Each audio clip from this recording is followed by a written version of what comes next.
ওরে ডাইলের বিদেশ করবো হিসা মারতাম বলি যে বয়সে ভোর বাইর যাই আঁশের গোস্ত দিই, তারপর তো গরুর গোস্ত জোল দিই, রুটি দিই খানার কথা, ওই বয়সে বাতাসের লয়ে বালু খাইয়ের হিসা মারতাম বলি জুরা জিন্দিগিটা খাই দিছে। পুরা লাইফ জিঙ্গেলালা মনে করছি তুই বিদেশ আইনের পরে লাইফ পুরা জিঙ্গেলালা হয়ে গা, আকাশ ভরা তারা দেখে গা আর শুধু ঘুরে গা।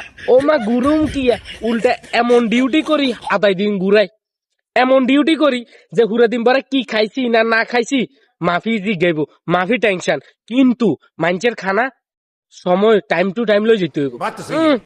বাতি যে তুই কোনো টেনশন করিস না, বিদেশে এনে পরে তোর ডিউটি সময় আলাদুল খাইবে, তোর খানা হাতাগো ফিরি থাকা ফিরি, তোমার যে ছোট্ট ফ্যান আছে না, তারপর জামা কাপড় আছে না, কিংবা কিন্তু ওয়াশিং মেশিনে ধুই দিব, ইস্তারি করে দিব, কোনো টেনশন নাই। আর থাকা খাওয়া কোম্পানির, তুই কোনো টেনশন করিস না, তুই শুধু ডিউটি আইবে, তারপর সুন্দর মতো ওয়ার্ডার দিবে, তারপরে এসির ভিতরে বই থাকবে।